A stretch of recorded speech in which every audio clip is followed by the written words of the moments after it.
ओडिशा सह थिला मनमोहनकर पारिवारिक संपर्क। ओडिया पुओ बाहा देइतिले झीलको।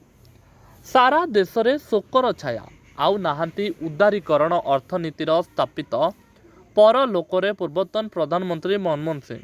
गतकाली 92 वर्ष बयस परलोक होइछि। मनमोहन सिंह का वियोग को देशवासी सहजरे ग्रहण करि पारुना। दिल्ली एम्स रे से शेष निश्वास त्याग करिसंति। तांको पाई 7 दिनिया राष्ट्रीय शोक पालन हेबो। आज पाई थिबा समस्त सरकारी कार्यक्रम को बातिल करा जायछि। राष्ट्रीय मर्यादा सह तांकर शेष कृत्य संपन्न हेबो। दिल्ली एम्स रे परलोक परे मर शरीर को तांको बासभवन को अणा जायछि।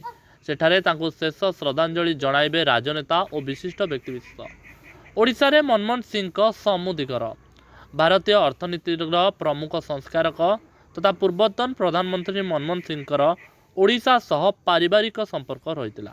जड़े अण ओडिया प्रधानमंत्री होई मध्य से ओडिया खाद्य, ओडिया परंपरा और ओडिया चालीचलनी प्रति आकर्षित थिले।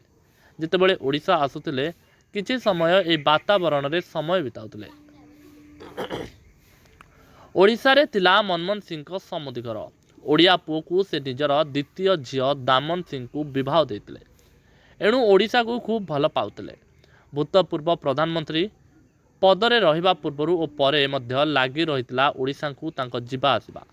दामन सिंह दिल्ली विश्वविद्यालय रे सेंट स्टीफेन्स कॉलेज रु स्नातक हासिल करबा परे गुजरात रो IRMA रे रूरल मैनेजमेंट शिक्षा लाभ करथिले। से जणे सुलेखिका भाबे मध्य परिचित। 1991 मसीह से पुलिस सेवा अधिकारी अशोक पट्टनायक को विवाह करथिले। दामन को डाक ना नोनू। ससुर घरे से एई ना रे परिचित थिले। सेपरी तांको ज्वाई हेउचंती जणे ओडिया गुजरात काडर भारतीय पुलिस सेवा अधिकारी अशोक पट्टनायक। 1983 बैच रे एई IPS जातीय गुइंदा ग्रिड रो CEO भाबे कार्य करचंती।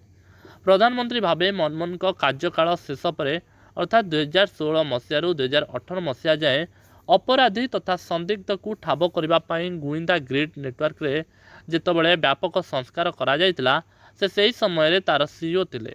2007 मसीह रे अशोक को राष्ट्रपति पुलिस मेडल मिलितिला, जहाकू प्रधानमंत्री थिबा समय रे मनमोहन सिंह ताकू पिंधाइतिले। कहबा गले मनमोहन को परिवार भली अशोक को परिवार मध्य अत्यंत सरल और एवं निर्विवादीय। प्रधानमंत्री मनमोहन सिंह जनवरी 2012 मसीह ओडिशा गस्तरे आसिबा बेले तांको पत्नी गुरु शरण कौर अशोक भुवनेश्वर घर को आसथिले। अशोक परिवार कटकर बासिंदा होइतिले मध्य एबे भुवनेश्वर रे रहुचंती। सेतबळे गुरु शरण पई अशोक माँ रत्नमाला अत्यंत खुशी व्यक्त करथिले।